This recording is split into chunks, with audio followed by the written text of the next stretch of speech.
او ناشکری مه کوئ. زما شکر ادا کړئ. یقینا الله پاک چې څوک هم یادوي د الله ذکر کوي. د الله ذکر څه شی دی؟ الله یادول، د الله نه ځان نه غافل کول، الله یادول. چې ته الله یادوې نو الله به تا یادوي. اذکرکم، الله وایي زه به تا یاد کوم. اوس الله بنده څنګه یادوي؟ زه خو به الله په دې یاد کوم چې زه به الله ته چغه ووایم دویم یا الله. زه به الله په خپلو صفاتو یاد کوم چې الله ستا ښکلي صفتونه دي. زه به الله په دې یاد کوم چې لا اله الا الله، چې الله ته یو تعالی شریک نشته. الله به ما پسې یادوي. د الله نه خو یو بندم پټ نه دی، هر وخت هر بنده الله ته معلوم دی. الله به مونږ په خپل کرم او په خپل رحم یادوي.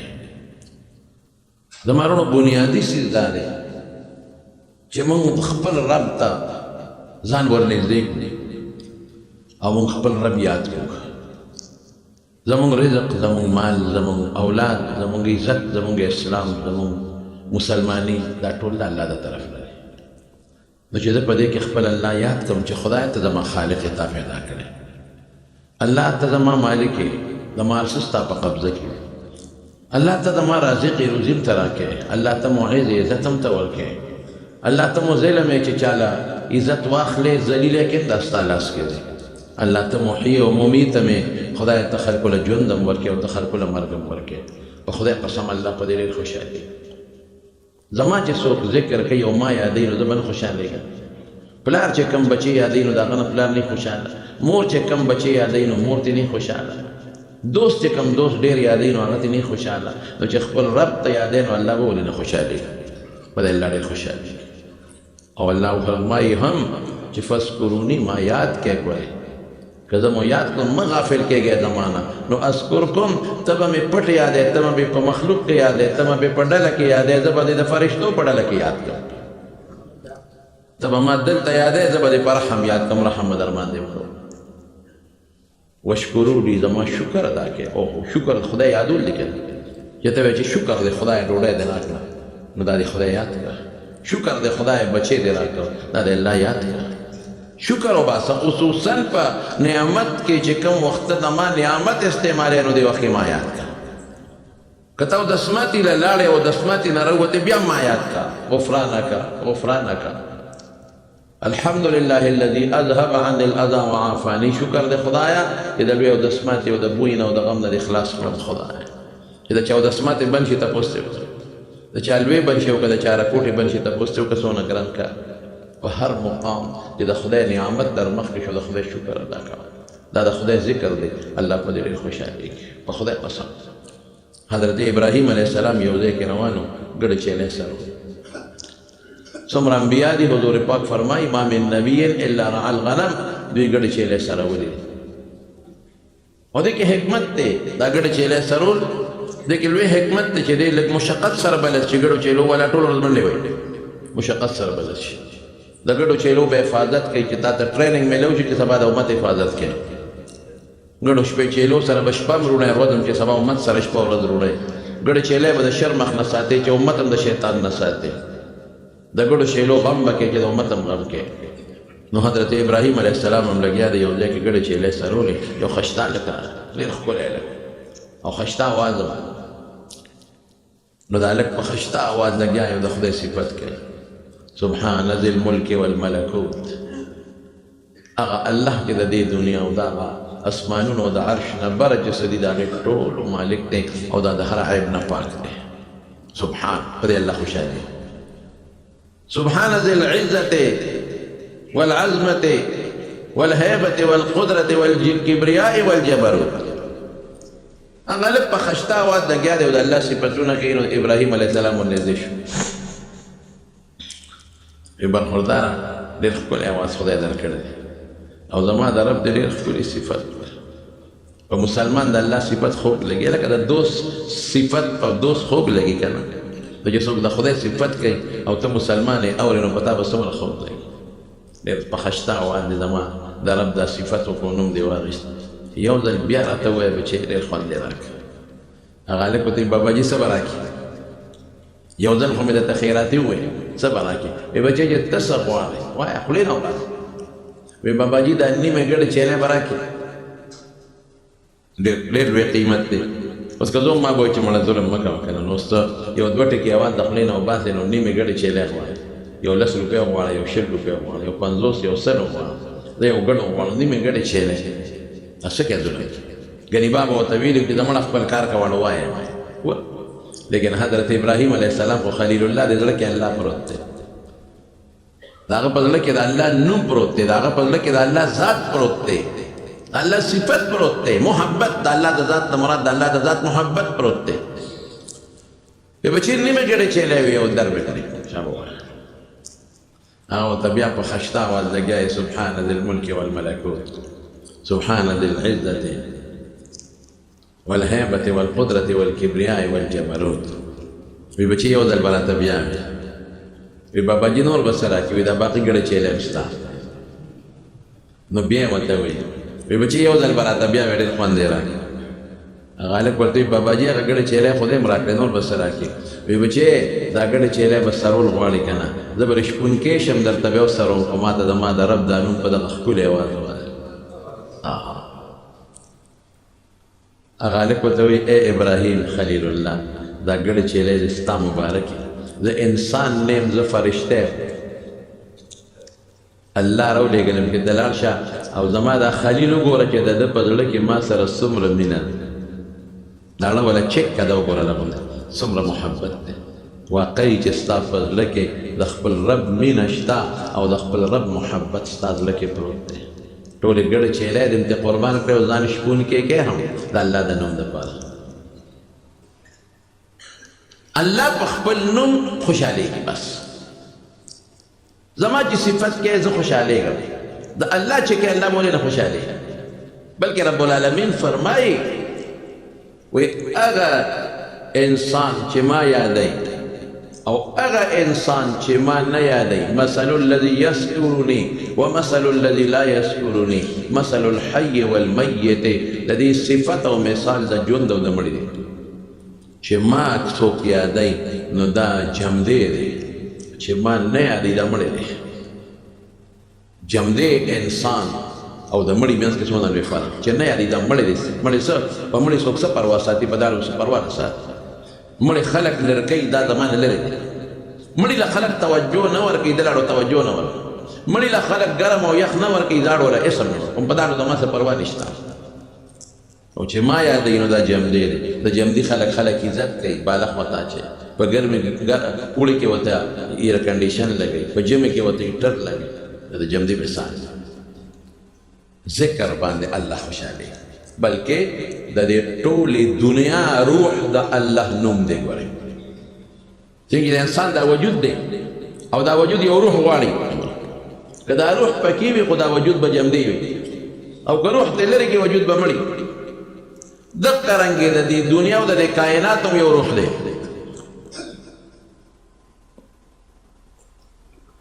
که هغه روح پکې وي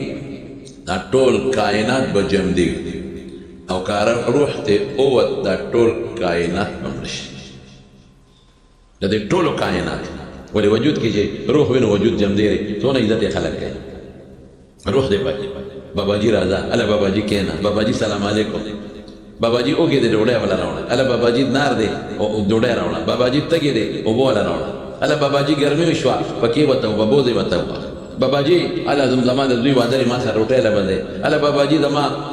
خیرات ته دعا به ته کې، هلکه باباجي ته لاره ورکې، باباجي له ساده خلک کوي که نه کوي. او چې دا باباجي مړ شو، چا ویلي چې ډوډۍ ولا راوړه، چا ویلي دي اوبه ولا راوړه، چا ویلي دي هیټر ورته ولګوه، چا ویلي دي چې ایر کنډیشن ورته ولګوه، چا ویلي دي چې دا باباجي راواله چې ما ته دوا وکړي. بیا باباجي په پوزه کې ور واچوې او د کفن ټوکړه دې ته وکړي او قبر ته ورښکته کوې. پته ولګېده چې د کمال شی دا روح دی. ګورې دا روح ده کې ودې د عزت او چې روح دی وت عزت ختم شو. چې دا روح پته کې نو خلکو ورته پلانکې مولوي صاحب وایي، خلکو ورته پلانکې بابا وایي. چې روح دی وت اوس علوم بدل شو، مړی ورته جنازه ورته وایي، جنازه راواله مړی اوچت کې، مړی دې خوا یوسې، جنازه دلته یوسې، هلکه ښخ شو او ښخ شو، مړی ښخ شو. های های ټول چل په روح کې. دا قرنګې دا ټول کائنات یو وجود دی د دې روح څه شی دی د الله نوم تر څو چې د الله نوم دلته یادېږي ذکر کېږي په دې مخ د ځمکه نو دا کائنات به جمدي وي او که د خدای نوم روح ته ووته مړه به څوک وایي حضور پاک فرمایي لا تقوم الساعة حتى لا يقال في الأرض الله الله تر څو چې په مخ د ځمکه د الله نوم ویلی شي نو قیامت به نه راځي او چې د الله نوم د مخ د ځمکې نه ختم شو نو روح ووته نو قیامت به راځي کائنات به جمدي وي چې د الله نوم ویل کېږي او چې د الله نوم ختم شو کائنات مړه شو ختم روح دلال ختم شو یو سات کې به قیامت راشي او دا نور او سپومې او غرونه دا به دوړې وړي شي او دا به مالوچو په شان دا غرونه والوځي او ختم بشي تر دې حده پورې یو حدیث کې داسې راځي وی تر څو چې اونه د الله نوم اخلي دا به شنی او چې کومه څانګه اوچه شوه دې د خدای نوم بند کړی ذکر یې بند کړی تر څو چې اوبه وروانې وي شرلار کوي د خدای نوم علي نو روانې اوبه نه څښا کېږي او چې کله دا ودرېدې د خدای نوم بند شو څښا به شي تر څو چې ستا دا کمیس او جامې پاکې وي د خدای ذکر کوي چې کله خیره نه شي د خدای ذکر بند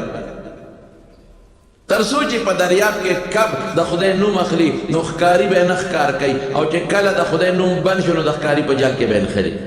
او تر څو چې دا مارغان په هوا کې د خدای نوم اخلي د دې به خدای حفاظت کوي د ښکاري په جال کې به نه راځي او چې د خدای نوم یې بند کړه د ښکاري په جال کې به راشي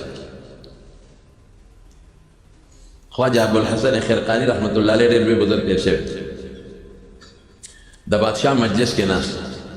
او ابو علي ابن سینا د بادشاه حکیم دی ابو علي ابن سینا د زمانې حکیم او صاحب فلسفي قابل سړی هوښیار سړی ناشنا او دا هغه به ډېر لوی عزت کېده بادشاه به د ابو علي ابن سینا ډېر عزت کوه ځکه د بادشاه خاص حکیم او د خپل فن لوی عالم و لوی ملا و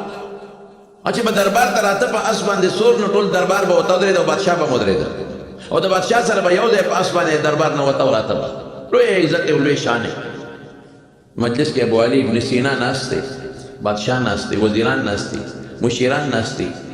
او خواجه ابوالحسن خرقاني رحمت الله علیه د الله د نوم صفتونه شروع کړي چې د الله په نوم باندې دا ټول کائنات جمدي دي د الله نوم د دې ټولو کائناتو روح دی د الله نوم چې وي نو دا ټول کائنات به جمدي وي او چې د الله نوم نه کائنات به ختم شي د الله نو دا صفتونه کوي نو ابو علي ابن سینا ورته وایي خواجه ابوالحسن خرقاني ته وایي دا یو راکوټې ټکې او دا ټوله دنیا کې انقلاب دی راکوټې ټکې راستلی دی پوټینې ټکې د الله نوم نو خواجه ابوالحسن خرقاني ورته مخ ور واړو وایي ای خر تو چې داني وایي خره ته په څه پوهېږې پخوا دا فارسي عامه وه لکه د عربۍ په شان زمونږ په کتابونو کې پخوا به خلکو فارسي زده کوله زمونږ په دارالعلوم دیوبند کې باقاعده به د ټولو خلکو د زمونږ د مشران چې څومره علما ټولو د فارسي ورته فارسي کې شعرونه ویلي نو هغه ته وایي ای خر تو چې داني خره ته په څه پوهېږې ابو علي ابن سینا ته چې دی ورته ووایي نو د ابو علي ابن سینا نه خولې روانه شوه ځکه یو ډېر لوی سړی چې د بادشاه په دربار کې دی ورته خر ووایي خو هغه دی په شرمونو وشرمه ورسوا شو د وزیرانو مخکې مشیرانو د بادشاه په مخ کې هغه رنګونه بدلول چې خدای دا خواجه صاحب ساده سړي ماته د دې ټولو خلکو مخکې د ما څونه عزت دی او دې ماته خر وایي او راته لا دا مو چې خر ته په څه پوهېږي او خلک هم مسکي مسکي شو چې ابو علي ابن سینا یو ټک سره یې داسې خیره کړې چې سمې برابر او د هغه غریب رنګونه بدلېږي زیړ تور رنګ یې زیړ شو یو لوی سړی یو وزیر چې ته د بادشاه په دربار کې لږ معمولي غوندې بې عزته کې دا خو د هغه دپاره ډېره لویه خبره ده او خواجه صاحب همقه لګیا دی بس دا ټکې هغه ته ووایي او لګیا دی د الله د نوم صفتونه کوي او خلکو ته د الله ذکر کوي الله یادوي په دې به جمدي یې په دې به ستاسو کور جمدي داسې چې مخ ور واړه وي حکیم صاحب وایي دا څه چل در باندې وکړه ته خو رنګونه بدلې را بدلې رنګ دې زیړېږي او تورېږي خولې در نه وبېدې څه چلو شو ته خو سمداس پې اوسه پورې وایي خر دې راته وي او رنګونه به نه بدلي په شرمونو دې وشرمولم په دې ټول مجلس کې د بادشاه او د وزیرانو په مخ کې د ما څونه عزت او د څونه رسوا کړو یو خر دې راته ووایي خر او ته ماته وایي رنګونه بدلې رنګ به نه بدلي خواجه صاحب ورته وایي یو خر په تا کې دونه انقلاب راوسته چې ما درته وایي خره یو خر چې رنګونه بدلې را بدلې خولې د نه بېږي نو د الله نوم به انقلاب نه راولي خر ټکې انقلاب راولي او د الله نوم به نه راولي چې ته د الله نوم کې څه کمال دی بس واقعي د خدای نوم اغشتل دا د الله خوشحالي ده الله پې خوشحالي چې الله نوم دی دی الله له راوړ شاه ولی الله رحمت الله علیه د مغولو بادشاه د ډیلي جومات نه راووت او یو چغې وواله واه واه د ډیلي جامع مسجد نه راووت او یو چغې وواله شاه ولی الله صاحب ای د مغولو بادشاهانو زما زړه چې د کم زما سینه چې د کم سیز نه ډکه ده قسم په خدای که ستاسو په خزانو کې دومره شی وي چې د هغې برابر شي د هغې قیمت تاسو سره نشته زما سینه چې د کم سیز نه ډکه ده په خدای قسم که ستاسو خزانو کې د هغې قیمت دي په خدای قسم چې ستاسو د ښځو په وجودونو کم سره او سپین او زیورات دي او کم یاقوت او مرجان دي که هغه هم د هغې قیمت ورکړی شي تاسو سره د ټول مغلیه دور بادشاهانو تاسو سره د هغې قیمت نشته خلکو وی دا شاه صاحب باندې څه چلو خاندان مغلیه خو صاحب په دروازو باندې مهرې او جواهرات لګولي خاندان مغلیه د هغوی زنانه خو د هیرو د جواهراتو تاجونه په سر کړي دي هغې خو د هیرې او د جواهراتو دغه بند کړي دي تاجونه جوړي دي د هغوی د زنانو په جامو خو هم د سرو زرو د سپینو زرو کارونه شوي دي د هغوی خو د اسونو زینونه هم د سرو د سپینو دي او دوی وایي چې ستاسو ټولې خزانې را یو ځای کړه او ستاسو ټول دولت او مال یو ځای کړه زما په سینه کې چې کوم شی پروت دی د هغې قیمت ته نه رسېږي څه وایي دی چا دې تپوس وکړه صاحب دا څه شی دی وی زما زړه کې د الله نوم پروت دی د الله نوم پروت دی د الله نوم خو هر مسلمان د خدای نوم نه نه نه د الله نوم دا چې زما زړه کې هر وخت ذکر قلبي روان دی زما زړه کې هر وخت زما زړه الله ته متوجه دی زما په زړه کې هر وخت د الله رحم و کرم پروت دی هغې سره د مغلیه بادشاهانو دولتونه چې څومره دي هغه د هغې قیمت نشي پوره کړی واقعي د الله نوم چې د چا زړه ته وردن نه شو او د الله نوم چې په سچه د چا زړه کې کېناسته او په سچه یو انسان په خپل زړه کې د خپل رب سره دوستانه او تعلق جوړ کړ بس بېغمه اوسه بیا خواجه عبدالواحد قریشي رحمت الله علیه یو ډېر نیک بزرګ تېر شوی ډېر بزرګ نو په یو وینځه وه په دې بغداد کې میمونه نوم نیکه جینۍ وه تکه توره وه مشرم و تورم و وینځه وه د چا ګډې چیلۍ به یې سره وتې نو خواجه عبدالواحد رحمت الله علیه په لاره تېرېده او دا میمونه لګیا ده په هغه صحرا کې منځ کوي بوډۍ ده که نه تکه توره بوډۍ ده د شان هم ټیټه ده وینځه هم ده لګیا ده خپل منځ کوي او چې خو یې وکتل نو ګډو چیلو سره شرمخان او زمري او ځای سریږي ګډه چیلۍ هم لګیا دي ګیا خوري او شرمخان هم ورسره تاویږي را تاویږي دغه ګډو چیلو څوکۍ شرمخان کوي شرمخان ته ګیر چاپېره ته ودي چې دا ګډه چیلۍ چې ته وکړه شي اونه تختی څوک یې غلا نه کوي وره حالانکه شرمخ خو د ګډې چیلۍ دشمن دی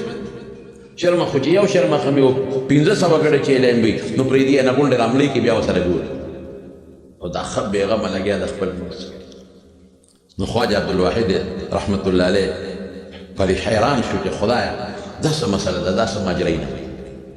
نو چې مونځ یې خلاص کړه ورته ویې میمونې وایي دا د کله نه ستا د ګډو چیلو د شرمخانو جوړه پیدا شوې ده هغې کې خو دا د جوړه ده چې یو ځای ورسره منډې وایي او څوکۍ کوي وایي دا د کله وایي چې کله زما د خپل الله سره جوړه شوې کله چې د خپل خدای سره جوړه شوې نو دا شرمخان زما ګډو چیلو سره جوړ شوي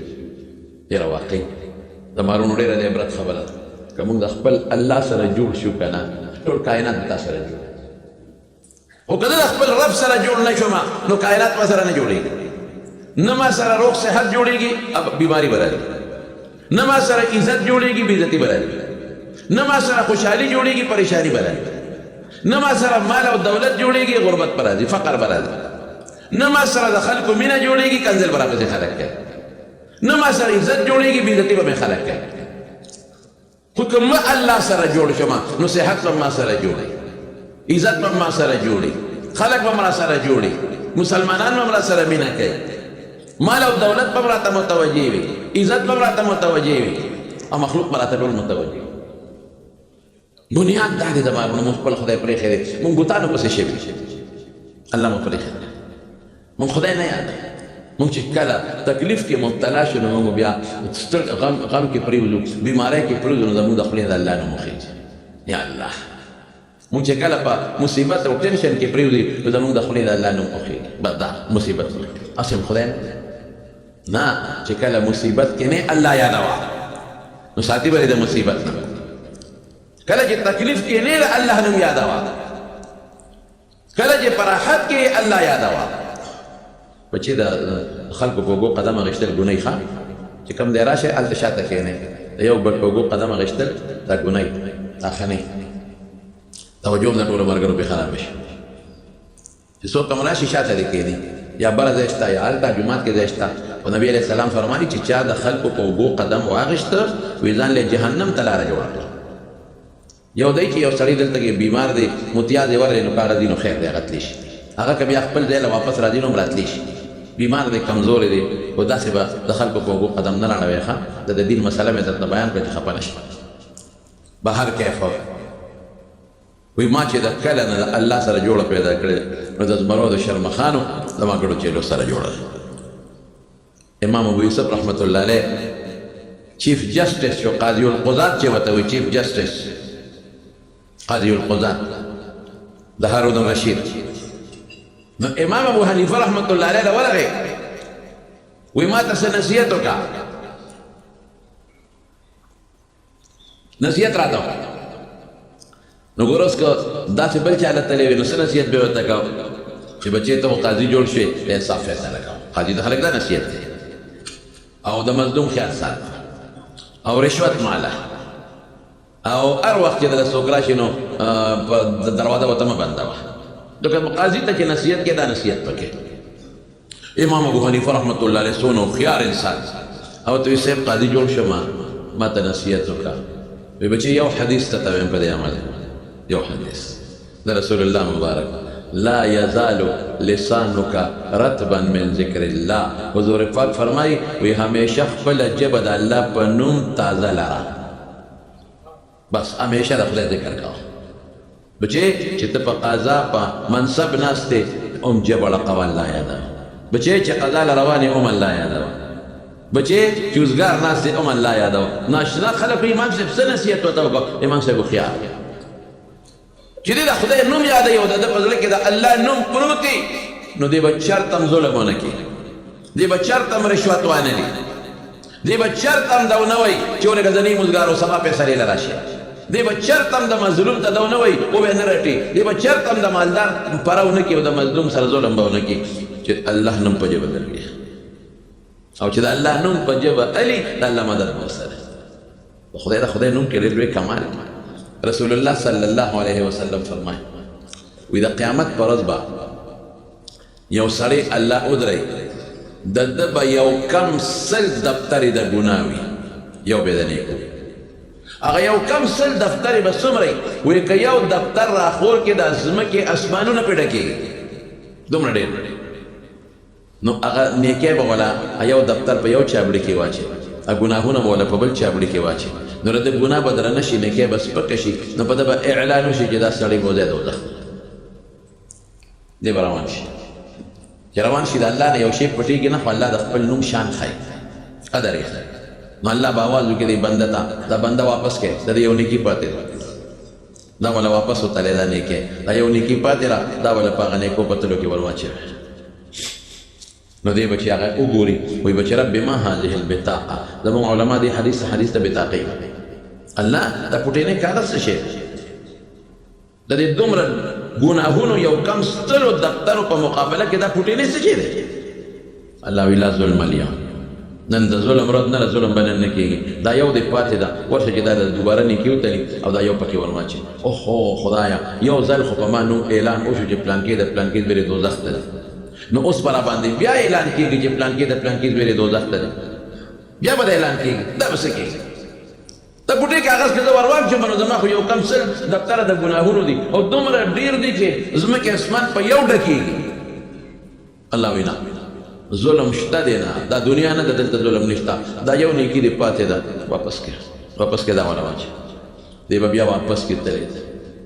هغه یو کم سل دفتره د ګناهونو به بیا په چابړي کې ورته واچي هغه یو دفتر د نیکو به واچي او نیکو سره به د پوټېنۍ غوندې کاغذ ور واچي چې ور واچي نیکۍ به درنې شي او ګناهونه به سپک شي او به به اعلان وشي چې فلان کې د فلان کې زوی د هغه نیکۍ درنې شوې جنت ته دی دی وایي خدایه دا څه شی دی دا ګوټینې کاغذ کې څه دی خو زه له دوزخه بچ کړم دا خو زما په ټولو ګناهونو باندې درنه شوه دا څه شی و الله وایي دا زما نوم دی دا زما نوم دی ولذکر الله اکبر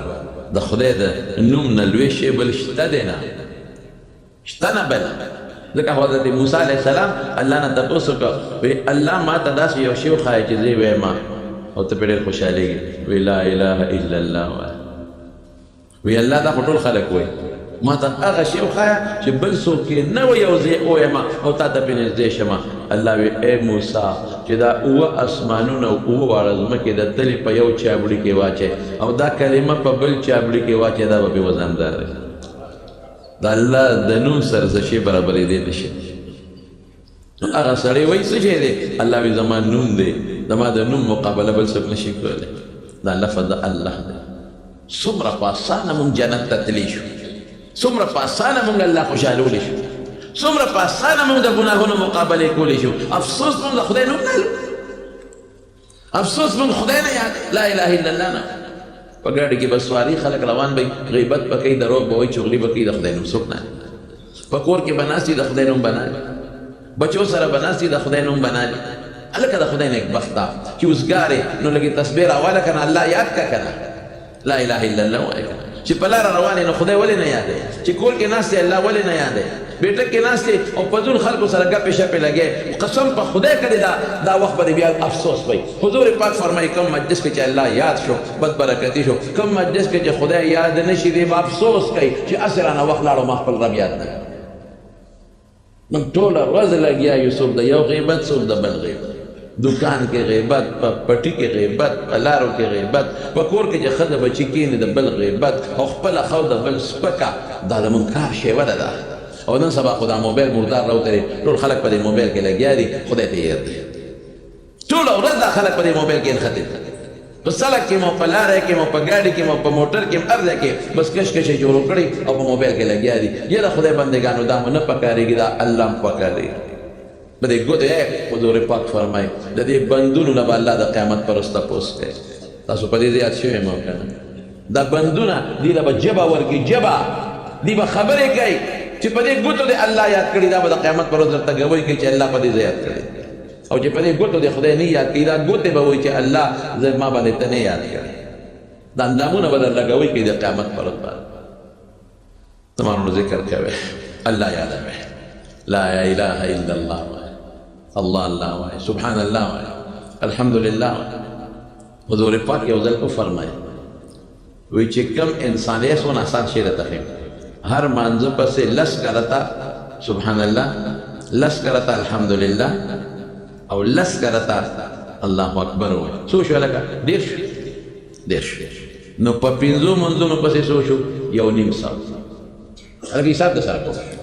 چې دیرش نو پنځو منځونو پورې څو شو یو نیم ساعت نو حضور پاک فرمایي وی دا یو نیم ساعت ستا په جبه شو او د خدای په نس باندې دا څو شو په لسو کې ضرب ورکا یو نیم زر شو دی وی یو نیم ساعت الله دې په څو حسابي یو نیم زر یو زر او 500 د خدای په چې ته ډیر شوې نو د خدای په نو 300 شو چې بل مانځه په سری بیا ډیر شوې لس او لس نو بیا ډیر شو نو 300 شو نو یو نیم زر شو او چې کله سملې چې کله اوده کېږي نو سل بیا ووایه څو شو سل 3 کرتا سبحان الله 3 کرتا الحمدلله او 4 کرتا الله اکبر نو سل شو نو په جبه سل شو د خدای په نس زر شو نو یو نیم زر هغه او زر دا شو څو شو 2 نو پیغمبر مبارک فرمایي وسته څوک چې دروازې 2 زره ګناه کړي د 2 زره ګناهونو لپاره خدا مسله ختمه شوه 2 زره ګناهونه په لاړه دوړه شو وشته څوک چې دروازې 2 زره ګناه کړي نه الله پیغمبر 2 زره خو ډېر شی دا چا کړي دي نو د 2 زره خو دا دی نه ها اوس کته بالفرض ارمان د پس سل کرته سبحان الله 3 کرته دا بوای غوړي ښا او 3 کرته الحمدلله او 4 کرته الله اکبر ارمان د پس 3 سره نو سو شو سل شو نو بل مانځه پسې بیا سل نو بل نو 1500 شو څو شو 1500 او چې کله سملې نو سره هغه شو څو شو 600 نو ودې 600 او د خدای په نس په لاسو کې ضرب ورکا نو 600 ته یو ودې 600 د خدای په نس شو نو کدی په دغه ورځ 600 ګناه کړی هغه په دوه 600 سو کولی څومره د خدای کرم وره ابنګ بیا غافل ای نو ما سره به دا وعده کوي که خیر ان شاء الله چې څومره ملګري دي ټول به هر مانځه پسې کچ هغه مونځ دي چې هغې پسې سنت نه لکه د سهار مونځ دی نو فردو پسې به وایي او چې کوم مونځ پسې سنت دي نو سنتو نه پسې وایي خیر دی فردو نه پسې ویلی شي دا نه چې ګنې فردو پسې نه شي ویلی فردو پسې ویلی شي او چې کوم پسې سنت دي نو سنتو نه پسې وایي ماسپښین چې مونځ ټول خلاص شي نو وایي مازدیګر بیا پردو پسې ماښام چې کله خیر فرض وکړې 2 رکعته سنت او 2 نفل نو بیا ورپسې وایي ماسخوتن چې وتر وکړې وایي دا به څومره چې ملګري یې د نن نه پس به هر ملګری په هر مانځه پسې دا سل کرته تسبیحات فاطمې وي که خیر نشه او چې اوده کېږي سل به بیا وایي دا 600 شو او په تله کې په 6,000 حسابېږي او د 6,000 ګناهونو ذمه دار رسول الله صلی الله علیه وسلم بکور بی بی حضرت علی رضی اللہ عنہ بی بی فاطمه ته حضرت علی رضی اللہ عنہ ویلا نشه بابا له غلامان راغلی یو غلام ته وغواړه چې تاسو سره کار کوي چې حضرت فاطمه رضی الله تعالی عنها کور ته لاړه حضور پاک نو واپس راغله چې کله پیغمبر مبارک کور ته راغی نو بیبیان ورته وایي چې فاطمه راغله ته نه وي څه کار یې ودرسره نو د رسول الله مبارک دا ډېره زیاته خوښه نو زر وکړه الله حضرت علی رضی الله عنه فرمایي وایي موږ هم لاس ډوډۍ مو والې وایي دې کې حضور پاک راغی وایي موږ ورپاسېدو وایي راته وایي چې مه پاسېږه وایي راغی زما د فاطمې په میانځ کې کېناست وایي راته وایي بچې ته راغلی وې نو فاطمه کې ډېره زیاته حیا وه هغې غږ نه شو کولی وایي بچې سره راغلی وایي ما ورته وایي چې د الله رسوله ما درلېږلی وه دا غریبه په کور کې جارو وایي په کور کې نو جامې یې ټولې د خاورو ډکې دا میچن په خپله تاوایي پخوا خو هلته کې جرندې نه وې که نه نه مشینان نو خلکو په میچنو باندې دانې وړکولې دا میچن په خپله تاوایي نو لاسونو کې غوټې پیدا شوې او زمونږ یو سرمن ده د څاروي یو سرمن نو د ورځې پې هغه یې اس ته ګیا چو او د شپې هغه ګیا ته وسنډو نو زه او دا پې سملو خاتون جنت سیدت نساء اهل الجنه رسول الله مبارک وی د جنتیانو د ښځو سرداره ده ژوند یې دغه نو ما دې ته وایي چې بابا له دې مریان راغلي دي نو ورشئ او مریې ته وغواړه نو تا ته به لږ اسانتیا شي دا کور به د سره جارو کوي دا میچن به د سره تاوي حضور پاک ورته وفرمیل فاطمې د بدر یتیمانان ډېر محتاج دي چې دا غلامان هغې له ورکوي راغلي ورسونه یې خوښه وه فاطمه اوهو دومره یې خوښه وه دومره او د دواړو دومره یو بل سره مینه وه چې د هغې مثال نشته د دې غریبې عمر هم کم وکړ دا د 20 کالو څخه د پاسه مړه ده غریبه حضور پاک چې وفات کېده نو دا د 20 کالو وه چې لږ غوندې میاشتې نیمه کم زیات د 20 کالو او دومره د پیغمبر پسې دړمنه وه چې د رسول الله مبارک د وفات نه 6 میاشتې پس دا غریبه لاړه وفات شو ډېره دړمنه ډېره خفه وه او پیغمبر مبارک ورته ویلي مو چې کوم وخت کې حضور پاک مړه د وفات کې وداراله د رسول الله مبارک په شانتې چال به یې کوو بیبیانې وایي چې موږ به دې ته وکتل موږ ته به د حضور پاک چال راښکاره شو نو چې څنګه راغله نو نبي علیه السلام پروت نو ځان ته رانږدې کړه نو چې رانږدې کړه نو دی وجاړل نو بیا ځان ته رانږدې کړه نو چې رانږدې کړه نو بیا وخندل نو عایشه بیبي ورته وایي وایي ما ته به ال وې وایي نه دا ما سره د ما د پلار راغله نو چې کله حضور پاک وفات شو نو بیا د عایشې بیبي تپوس وکړه وایي زه ستا میره مور یم او د ما در باندې حق دی ما ته به ال وې وایي دا څنګه چل دی په یو وخت کې دی مو خندل هم دی وجاړل وایي په لومبي ځل کې رالم که نه حضور پاک نو څه وایي ورته واکرم ابي د ما د پلار غمنو حضور پاک له تکلیف ورته بیا واکرم ابي نو حضور پاک ورته وفرمایل فاطمه نن نه بس ستا په پلار مصیبت نه ښه بس آخري بیماري نو وایي زه خفه شوم وایي ځان ته یې رانږدې کړم وایي چې رانږدې کړم ما ته فاطمې صبر به کېږي ولې ښه او چغې به نه وې دا زما آخري بیماري ده او دې کې وفات کېږم نو بس ما له جړه راغله په پلار او بیا په رسول الله مبارک باندې پلار باندې څنګه بندله جړه نه وله ومې جړه نو چې ما ته یې وکتل چې ما وژړل نو بیا ځان ته رانږدې کړم ما ته فاطمې مه ژاړه ته به د جنت د ښځو سردار او زما په خاندان کې به د ټولو نه پس ما پسې ته ړومبی راغلی ما پسې به راشي نو به بیا خوشحاله شم چې ځکه لږ ساعت جدایي ده خو بیا به پلار پسې یو ځای لاړه شم د جنت د ښځو سردار به شي څومره عجیبه ښه ده او زامن حسن او حسین د جنت د ځوانانو سرداران ژوند دغه دی دغه ژوند دی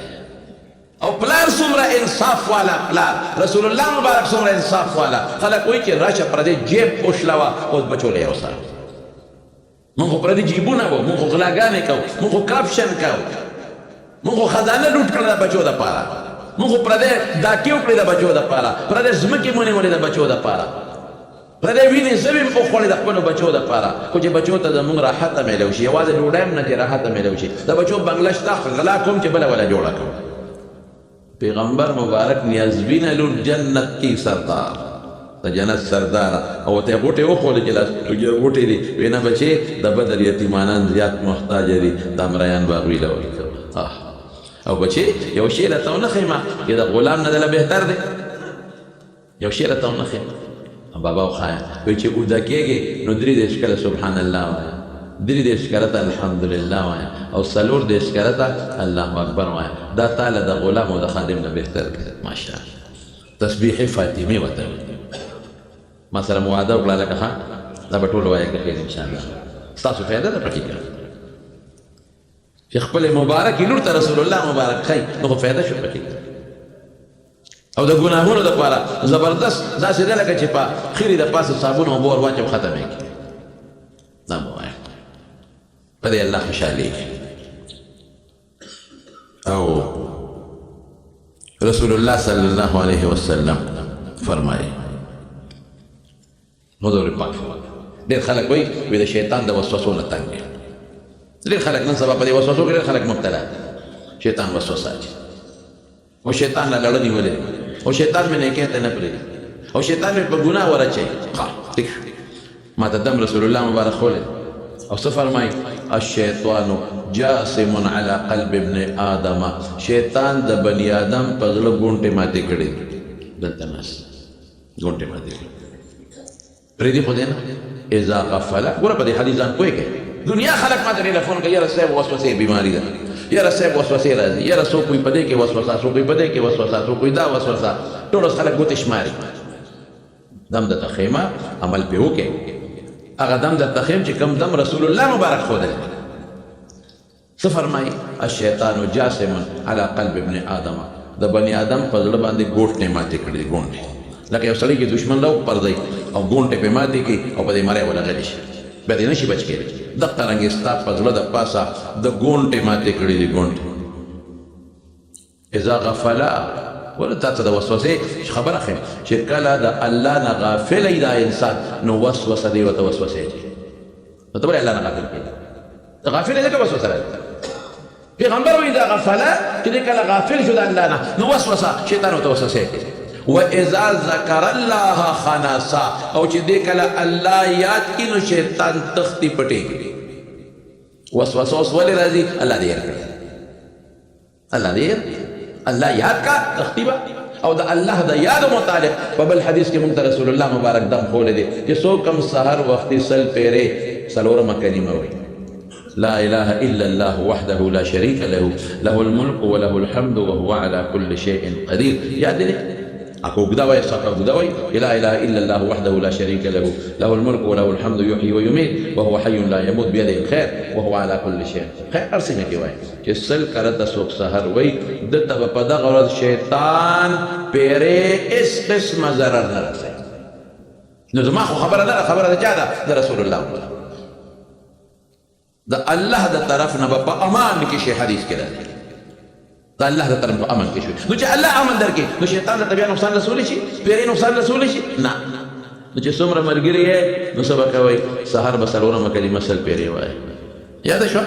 او هر مانځه پسې ما په طریقه نور پوه کړی سل کرته دغه تسبیحات فاطمې به وایي او چې کله بیا هم دله وسوسه راله غصه راله بعضې وختونه غصه راشي وسوسه راشي اعوذ بالله من الشیطان الرجیم به وویل خیر خلاص او چې کله اوده کېږې نو 100 پیرې به دغه تسبیح هم وایې او یو 20 50 100 هر څومره چې درود شریف به وایې دا ستاسو وظیفه شو که خیر انشاءالله ها د دنیا خیر به هم خدای درکړي الله به رضام شي شکر دې ما ادا کړه الله دې خوشحاله کړه الله به تا په فرشتو کې یادوي انشاءالله